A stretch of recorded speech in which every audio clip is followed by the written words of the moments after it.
హరే కృష్ణ అందరికీ. ఈరోజు మన టాపిక్ వచ్చేసి మనిషి సంతోషంగా ఉండాలంటే ఎలా ఆలోచించాలి, ఎలా ఆలోచిస్తే సంతోషంగా ఉంటాడు.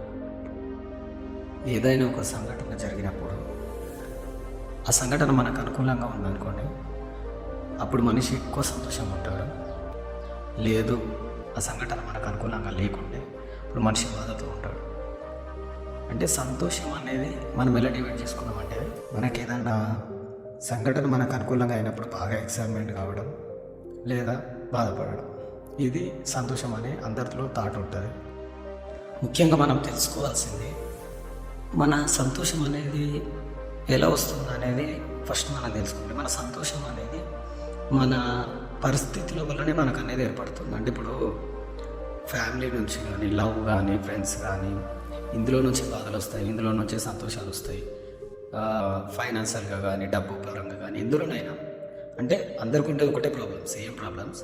అందులో నుంచి ఒక్కోసారి ఎక్కువ ఎక్సైట్మెంట్ అవుతుంది. ఇప్పుడు లవ్ ప్రపోజల్ ఉందనుకోండి, ఇలా సక్సెస్ అయి ఉంటే అందులో ఎక్కువ సంతోషం వస్తుంది.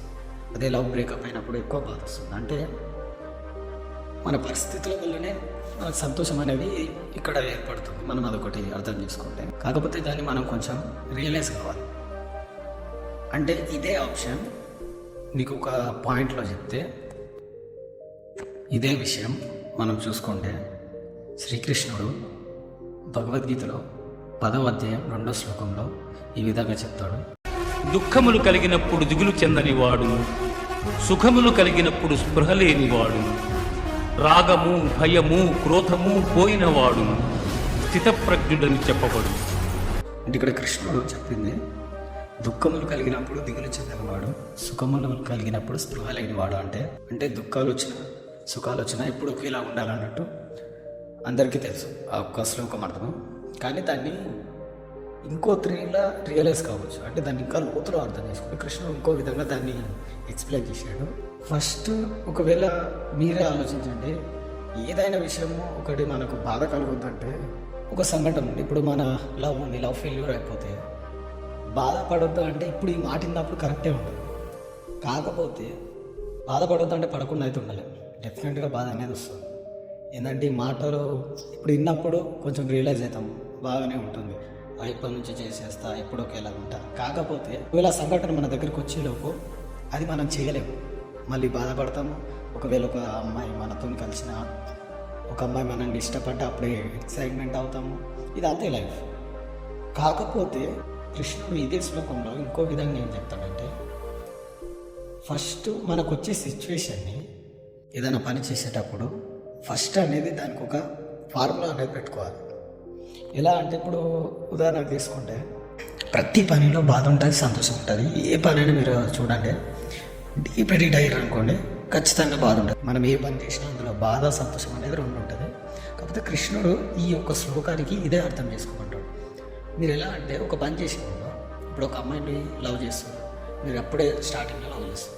ఆ అమ్మాయిని స్టార్టింగ్లో లవ్ చేసేటప్పుడు అనుకోవాలి ఏంటంటే, ఒకవేళ ఆ అమ్మాయిని నేను లవ్ చేస్తున్నాను, ఆ అమ్మాయి ఒకవేళ నాకు ప్రపోజ్ యాక్సెప్ట్ చేసి ఆ అమ్మాయి నేను పెళ్లి చేసుకున్నాను అనుకో, నా లైఫ్ ఇలా ఉంటుంది, అంటే మంచిగా హ్యాపీగా ఉంటాం అన్నట్టు. అది ఆప్షన్ ఏ. ఆప్షన్ బి ఏంటంటే, ఒకవేళ ఆ లవ్లోనే ఆ అమ్మాయి నేను వదిలేసుకోవచ్చు, మధ్యలోనే వదిలేసుకోవచ్చు, లేక వేరే మ్యారేజ్ కావచ్చు, లేకపోతే నాకు పడకుండొచ్చు. ఇవి బాధ కలిగించి ఇందులో కృష్ణుడు చెప్పింది కూడా అదే. అంటే రెండింటిని నువ్వు అర్థం చేసుకో, నువ్వు ఆ రెండింటికి సిద్ధమై ఉండే నువ్వు ఒక పని చేయాలి.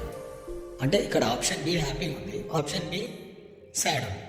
కాకపోతే చాలామంది మీరు అబ్జర్వ్ చేయండి, ఒక అమ్మాయిని లవ్ చేసినాక ఒక అమ్మాయి కనిపిస్తుంది, ఈ అమ్మాయిని చేసుకుంటే నా లైఫ్ ఇట్లుంటుందిరా అట్లుంటుందిరా, కరెక్టే ఉంటుంది. కాకపోతే రెండో ఆప్షన్ కూడా మనమే డిసైడ్ చేసుకోవాలి. రెండో ఆప్షన్ కూడా రెడీగా ఉండాలి. ఎందుకంటే ఒక్క ఆప్షన్తోనే ఎట్లా ఉంటుందో చెప్పండి, మీరు ఆలోచించండి. ఆప్షన్ ఏనే నాకు ఇక మొత్తం సంతోషం అమ్మాయితో ఇలానే ఉండాలని అంటే కాదు కదా. రెండో ఆప్షన్ కూడా ఇమ్మటే సిద్ధమై ఉండాలి. అంటే ఒక సిచ్యువేషన్ ఏదైనా మీరు డే మొత్తం ఒకసారి చిన్న చిన్న పనులతోనే చేయాలి. ఇప్పుడు అంతెందుకు, మీరు నడుచుకుంటూ వెళ్తారు, ఒక అతను ఒక దగ్గర కూర్చుంటాడు, ఆ దగ్గర నుంచి మీరు వెళ్ళిన అనుకోండి, వాడు ఏదైనా ఒక మాట అంటాడు, మీ మీద జోక్స్ వేయడమో ఏదో ఒకటి, అప్పుడు మీకు కోపం వస్తుంది. అప్పుడు నువ్వు ఫస్ట్ డిసైడ్ చేసుకోవాలి పోతప్పుడు. ఇప్పుడు అక్కడొక్కడ కూర్చుంటు మీరు వెళ్తుంటే, అక్కడికి వెళ్తుంటే ఆప్షన్ ఏ, మన మీద ఏం జోక్ వేయడం, నార్మల్గా మంచిగా పలకరిస్తాను, నేను మంచిగా పలకరిస్తాను, ఒకటి ఆప్షన్ ఏ.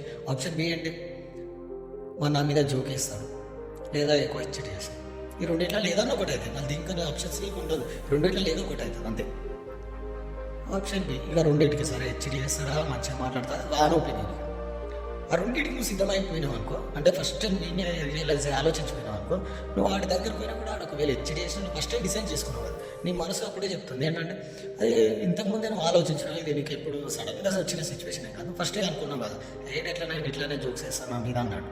అంటే దీన్ని బట్టి ఏంటంటే మనకు ఏదైనా సిచ్యువేషన్ ఫస్ట్ ఇది డివైడ్ చేసుకోవాలి. ఆప్షన్ ఏ ఆప్షన్ బి మీరు చిన్నగా పెట్టుకోవాలి. చిన్న దాని చూస్తుంటే ఒక రియలైజ్ అనేది అవుతుంటుంది మైండ్. సరే ఈ పని చేస్తున్నాం, దీనికి ఆప్షన్ ఏ ఆప్షన్ బి పెట్టినా ఆప్షన్ ఏ మంచిగా ఉంది, ఆప్షన్ బి కొంచెం బాగుంది, రెండింటికి సిద్ధమై ఉండాలి. అప్పుడు ఈ కృష్ణుడు చెప్పిన భగవద్గీత శ్లోకం అనేది దీనికి సింక్ అవుతుంది. అంటే దాని యొక్క పర్పస్ ఏంటంటే రెండింటికి సిద్ధమై ఉండాలి.